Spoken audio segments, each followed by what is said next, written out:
Good afternoon, classmate. I'm Joshua David S. Perea, together with Mirafel Grace Sayam and Mr. Louis Villarico. And now we are going to discuss the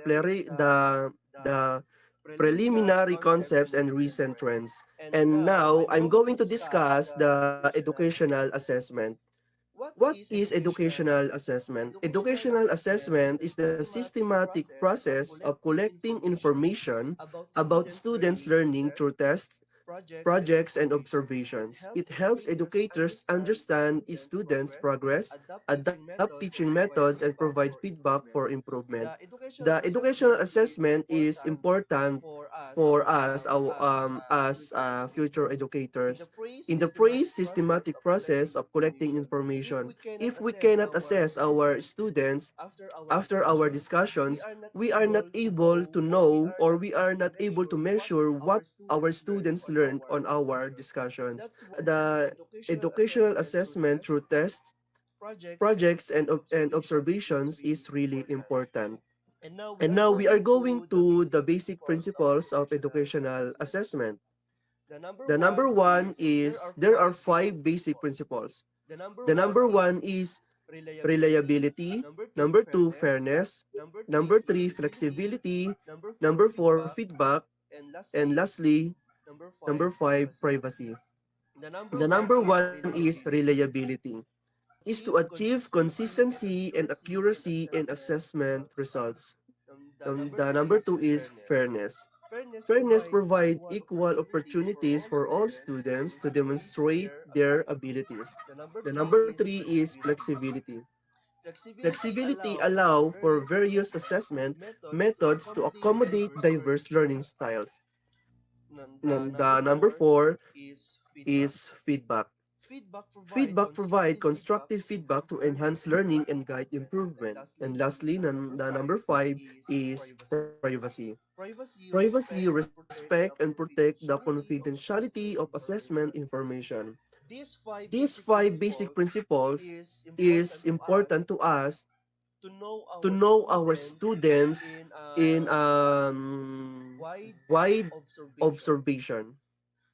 And through fairness, flexibility, feedback, privacy, and reliability, we are going to know and we are going to observe what our students they feel on our discussion. If our students is feel shy, or our students is um they do not want to know what are the scores of just like example, the scores of her quiz. The privacy is we are going to apply privacy because privacy is respect and protect the confidentiality of assessment information. And now we are going to types of assessment. In types of assessment, there are three. The number one is assessment for learning. Assessment for learning or formative assessment involves providing continuous feedback to students during the learning process, adapting teaching methods based on assessment information, actively involving students in their own learning, identifying learning gaps early, and ultimately enhancing the learning experience. The number two is assessment as learning. Assessment as learning involves students actively engaging in self-assessment, reflecting on their progress, developing metacognitive skills, taking ownership of their learning, internalizing assessment criteria, staying intrinsically motivated, and participating in continuous learning. And lastly, the types of assessment is assessment of learning. Assessment of learning or summative assessment evaluates students' overall understanding at the end of a learning period through final evaluations, grades, and scores. It serves purposes such as accountability, external evaluation, and certification. And that's the three types of assessment. And lastly, the users of educational assessment. Users of educational assessment is include teachers, students, parents, school administrators, policymakers, higher education institutions, employers, and community members. That's my discussion for this afternoon. And now I'm call may I request Mirafel Grace Sayang for the next discussion. Okay, and now I will be discussing the role of assessment in making instructional decisions to improve teaching and learning. So, as future educator, I firmly believe that assessment plays a crucial role in making instructional decisions to improve teaching and learning.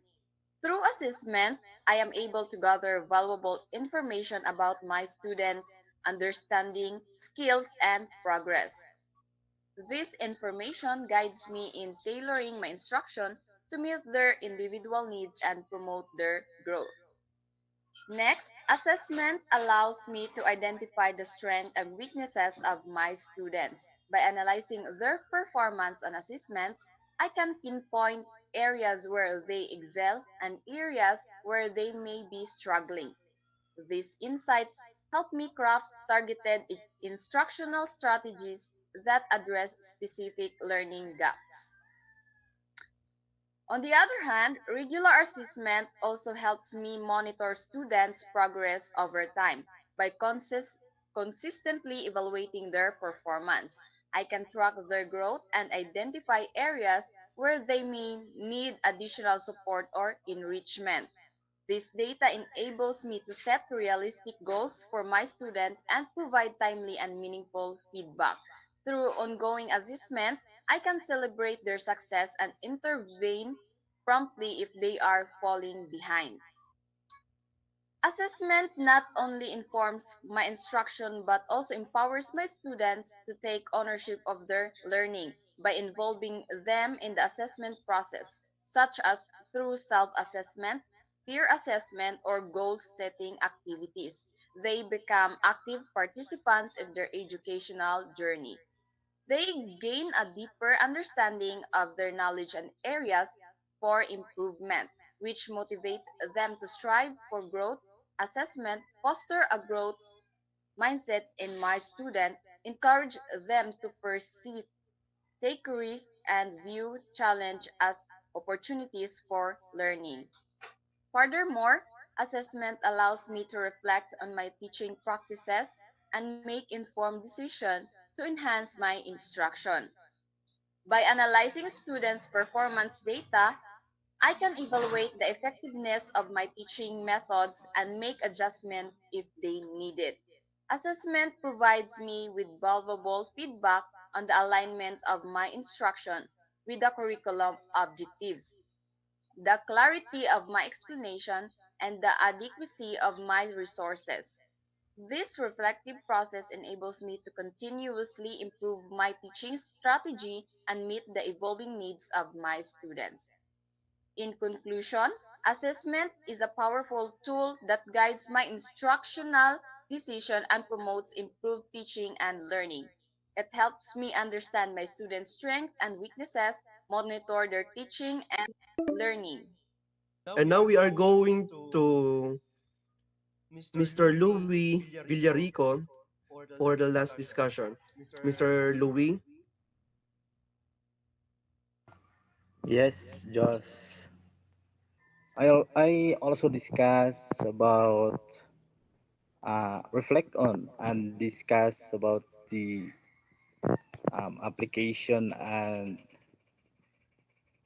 implication of assessment in teaching and learning. So first is in application. So assessment in teaching and learning serve as various. So only a little lang siguro ako ang i-share. So example is to monitoring progress. It is through ongoing assessment. Uh, the teacher uh, able to track students' progress throughout a unit, course, or academic year. And then it allows to gauge whether instructional goals are being met and whether adjustment to teaching strategies are necessary. So following by guiding instructional decisions. So it terms that assessment data guides instructional decisions, such as selecting appropriate teaching methods, resources, and intervention. So, ang example niyan is if the assessment reveal that a significant portion of students are struggling with a particular concept, so teacher able to um, find way or to modify instruction to provide additional support to reteach the material. So, and then um, also by promoting student engagement. So in this process, in this kind of way, uh, it can be designed to actively involve students in the learning process. So it means nga murag we should engage them. So also activities such as self-assessment, peer assessment, and project-based assessment promote student engagement and ownership of learning. And then um, next is for the implication of assessment in teaching and learning. So in implication, it means to make a way or to suggest like accountability. It is assessments hold both students and teachers accountable for their roles in the learning process. So it means nga both is sila student and teachers. And also further understanding of the material while teacher are responsible for providing effective instruction and assessment. Also, um, the standardization and equity. So it means that to help ensure consistency in education and provide a means for comparing student performance across the school, districts, and regions. And then lastly, um, about the motivation. So, uh, as what I discussed earlier, so we need to motivate students to make them to strive or to help them to develop their skills. Also, to make them challenge in appropriately to foster sense of accomplishment and encourage continual learning. So that's all for my topic. Okay, thank you, Kuya Louie. And now we are going to the question and answer. And first, may I call Mirafel for the first question. Mirafel, do you have any do you have do you have any questions? Okay, I have quick questions here for you, Josh. Okay. First, what specific methods are commonly used in educational assessment to collect information about students' learning? Thank you, Mirofel. For me, formative assessment, this involves ongoing informal assessments conducted during instruction to monitor student progress and provide feedback for improvement. And the examples includes quizzes, exit tickets, and classroom observations. And that's all.